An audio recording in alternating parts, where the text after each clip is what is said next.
په لاره باندې یو ځل روان دی، کله په هوا او کله په ځمکه. په یوه علاقه تېرېده او نیت ته سلیمان علیه السلام ده چې دا لوی ځنګل دی، دلته به موږ دمه کوو. خو هغه وادي النمل د میږیانو علاقه وه. اوس هم بعضې شړوه علاقو ته که تاسو ورغلی چې د انسان قدم هغې ته نه وررسي، نو هغې کې میږي ډېر زیات دي. هر ځای د میږو سوړه، دلته سوړه، هلته سوړه، هلته سوړه. سړي ته ځای پکې نه میلاوېږي چې په یو ځای کې څادر خور کې پکې کښېني، میږي دومره ډېرې. نو سلیمان علیه السلام چې کومې علاقې ته نیت کړی و، نو په هغه علاقه کې چې دوی ورورسېدل، نو هغه د میږیانو علاقه وه. بله دا واړه او غټه او نري د میږو ډکه وه.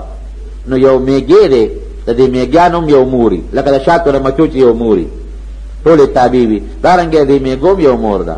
هغه راووتله او چې د لښکر د سلیمان علیه السلام ته وکتل، نو خپل میږیانو بچو ته اعلان وکړ، وی ای بچو سلو ته ننوځئ.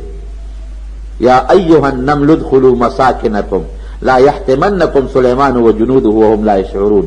ای میږیانو بچو سلو ته ننوځئ، سلیمان علیه السلام په ډېر لوی دوم دام او غلبه کې را روان دی، او ګورې خبریز مریض بم کی، ځکه بلا لښکر دی ورسره، او انسانان دي ورسره، حیوانات دي ورسره، په خپو کې به هم دل کی، او هغوی ګورې په ځان نه پوهېږي.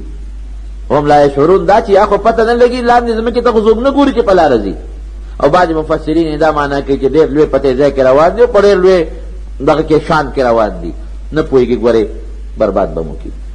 فتبسم ضاحکا من قولها، چې د دې میږې دا خبره یې واورېده، نو سلیمان علیه السلام موسکی شو.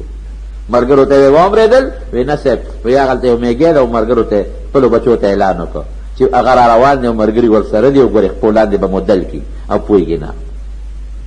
دا ځای بدلو ښه بل خوا ځو، دلته د میږیانو کلی دی، د میږیانو وطن دی پکې.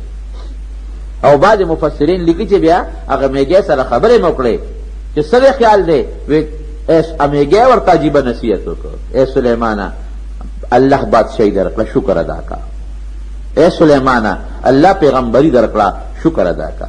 الله ډېر لوی شان درکړه، په دنیا کې دله لوی بادشاهي درکړه، د دنیا خلک یې درته تابع کړل. اے سلیمانه ګورې ستا د خشته وجود له یو داسې روزم شته چې دا به مړاوي شي. ګوره میږی ته ګوره، اے سلیمانه ستا د بادشاهۍ له داسې روز ته چې دا به ختم شي.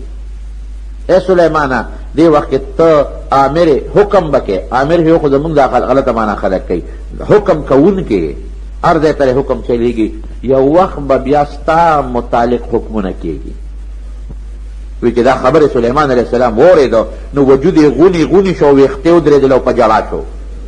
او چې کله به هم د هغه میږی نصیحت حضرت سلیمان علیه السلام ته را یاد شو، نو په ځمکه په سجده به پروت و، ژړل به تر هغې پورې چې یا به بېهوشي پرې راغله او یا د هغه میږی هغه خبره به ترې هېره شو. نصیحت خو انسان حاصلوي که نه، بعض انسان ته الله تعالی د حیواناتو نه نصیحت وري.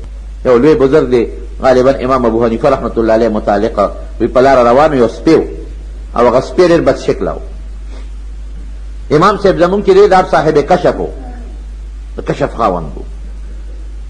هغه چې بچه اودس کو، حدیث پاک کې راځي نبی علیه السلام فرمایي چې د اودس د اوبو سره ګناه راځي. هغه ګناهونه به په سترګو ورته ښکارېدل، لیدل به هغه ګناهونه. یو هلک اودس کو، امام صاحب رحمت الله علیه چې ورته وکتل، د هغه د اودس د هغه اندامونو نه د اوبو سره ګناه به ده، ګناه په سترګو خو نه ښکاري. هله کشف نو پې پوهېده. ورته وی یا ولد تب من الزنا، ای بچیه د بدعملۍ نه توبه وباسه، ستا د دې اوبو سره چې کومه ګناه بیږي هغه بدعملي ده، توبه وباسه. هغه وی تبت الی الله، بس د نن نه پس مې توبه ده. بل سړي باندې تېر شو، هغه اودس کو، د اودس اوبو سره لاندې ته ګناه به ده. امام ابو حنیفه رحمت الله علیه چې وکتل، هغه د شرابو ګناه وه. یا ولد تب من شرب الخمر، بچې د شرابو د څکو نه توبه وباسه. وی ښه بابا نن نه مې توبه ده. دا کشف به امام ابو حنیفه رحمت الله علیه ته کېده، زموږ محدثین لیکي. نو حاصل دا دی چې دا کشف او دا قسمه څیزونه نو امام صاحب په لاره تېرېده، نو سپی و ډېر بد شکله و. نو دې ملګرو ته وویل ډېر بد شکله سپی دی، سپي ورسره خبرې وکړې. د یو نیک انسان دپاره دا کرامتي. وی ګوره ما ته دې بد شکله وی د ما نه نفرت دی وکړو. وی دا شکل خو دا بد شکلي خو ما ځان له په خپله نه ده پیدا کړې، که زما خوښه وې نو ما به ځان سپی پیدا کوم، دا خو ما کې بل چا پیدا صفت پیدا کړی دی. و امام صاحب وجړل، او چې کله به د سپي هغه خبره ورته رایاده شوه نو ډېر زیات به جړل چې واقعي دا شکل خو الله ورکړی دی. د مارونو ګورې دا یو خبر یاد ساتئ، چا کې چې څه عیب دی هغه عیب به نه بیانوي. دا به نه وی چې دا خو لنډی دی، دا خو اوږد دی. بعضې خلک دا پیغور ورکوي که نه ورکوي، دا تور دی، دا زیړ دی، دا د پوزه داسې ده، دا د غوږونه داسې دي، سترګې داسې دي، مخې داسې دی، ژبه یې داسې ده. دا ګوره ډېر خطرناک شی دی. چې تاسو یو مثال در کوم ستاسو د پوهې دپاره. یو ترکان دی مثلا هغه الماری جوړه کړه او په هغه الماری کې څه نقصاني او ته یاره دا خو ډېره بېکاره جوړه شوې ده، دا تور وجود، دا سپین وجود، دا وله پوزه، غټه پوزه او دارنګې دا خراب مخ او ښه مخ، دا شکل الله انسان له الله ورکړی دی. دا شکل چا ورکړی دی؟ الله. نو چې ته وایې دی خو داسې دی، دا خو دا ته الله بد دی ووایي، په دې الله خفه کېږي. ګورئ دا یاد وساتئ، د نبي علیه السلام یو بیبي د حضرت صفیه رضی الله تعالی عنها پرون زموږ په حدیثو کې تېر شو، دا قد نه لږه مندره وه، وړه وه، وړه وه قد نه، بعض انسان واړوي بعضې اوږه دي، خبره نشته. نو حضرت عایشې صدیقې رضی الله عنها خو چونکې بنه وه، نو بنو سره یو خامخا روانې راتلې، نو هغې ورته لاس داسې کړه چې ته خو لنډی یې. ګوره دې حدیث څخه دې نه عبرت والی، لاس یې داسې کړه چې ته خو لنډی یې. نبی کریم صلی اللہ علیہ وسلم او فرمائل اے عائشہ تا دا دی صفیه غیبتو کو دا غی بد دی ہوئے، هغې ته دوی چې ته لنډی دا شکل خو الله ورکړی دی. وی عایشې دومره خطرناکه خبره د خولې نه دې اوښکله که دا پوټې خبره د دې ټول دنیا دریاب سره یو ځای شي، دا دریاب به پلید کي. دونه پوټې خطرناکه خبره ده. او چې کوم انسان په بل انسان کې عیب راوباسي، رسول الله صلی الله علیه وسلم فرمایي دا انسان چې مري اله به انسان وجني چې هغه عیب الله ده کې پیدا شي. تا ولې د مسلمان عیب بیان؟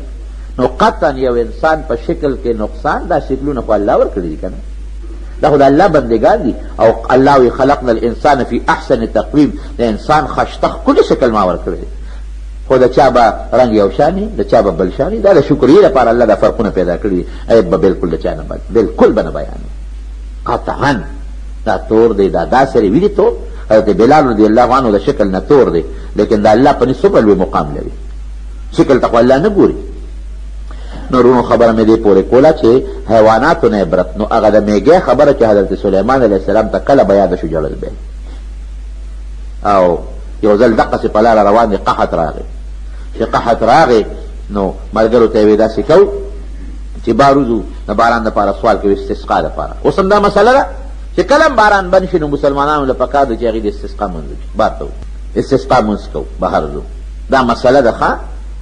نو زه چې اوس حج نه راتلمه نو په مکه مکرمه مدینه منوره سعودي کې باران بالکل بند و، ډېرې زمانې نه بند و، هغې به ډېرې دعاګانې کولې. نو دا زما د راتلو نه یو جمعه مخکې هغه امام اعلان وکړ، جمعې مانځه کې اعلان وکړ، جمعې نه مخکې اعلان وکړ، وی د ګل په ورځ باندې مونږ ته بادشاه اعلان کړی دی، نو تاسو به راځئ او د استسقا مونځ به کوو چې الله باران وکړي. واقعي ګل په ورځ مونږ هم راغلو، هغه بادشاه هغه امام د مکې مکرمې د استسقا مونځ وکړ. د باران چې کوم طریقه د نبي علیه السلام په هغه طریقه مونږ خو زر ورپسې رالو، خو چې رالو نو دونه بارانونه وشو بیا چې د حد نه وت. الله بیا دعا قبلوي. نو استسقا باران دپاره سلیمان علیه السلام سره د خپلو ملګرو بهر ته روان شو. چې د کلي نه لږ بار ته ووتل، یو میږی د خپې اوچته کړې ده. ټول دې خو په خبرو پوهېده، چې خپې اوچته کړې ده هغه میږی، او د الله نه سوال کوي. او څه سوال کوي؟ وی یا الله قات دی، زمونږ خوراک نشته، هېڅ قسمه خوراک نشته، نو یا الله مونږ خو د لوږې نه مه وجنه، او یا الله دا حیوانات د لوږې نه مه وجنه. او نبی علیہ السلام چې به هم دعا کوله نو ویې وی که نه، وی یا الله وی دا خپل حیوانات ته سیراب کا. نو هغه میږی هم خپه اوچته کړې وه، وی یا الله دا حیوانات د لوږې نه مه وجنه، مونږ خو د لوږې نه مه وجنه، الله باران وکړه. نو سلیمان علیه السلام خو په خبرو پوهېده چې دا خبره یې واورېده. نو ملګرو ته ځای چې ځو، وی ولې استسقا مونځ نه کوو؟ وی نه، یو میږی د الله نه سوال وکړه، ما د هغې اواز واورېده او ما ته هم د الله را طرف نه وحی شو چې دغه میږی سوال مې قبول که باران کو، هغه میږی سوال مې قبول که باران کو، واپس راغل. نو الله دا یو عظیم طاقت ورکړی چې میږیانو به خپلو ژبو کې خبرې کولې. نو سلیمان علیه السلام به پوهېده هم، او ده به هم هغه ژبه وی چې دا د په خبرو به میږیان او دا حیوانات او دا څیزونه میزونه پوهېدل. دا خو یو بادشاہ یو په ټوله دنیا بادشاہي او دویم څه شی په میږیانو او د حیواناتو سره خبرې کول او د هغې په خبرو پوهېدل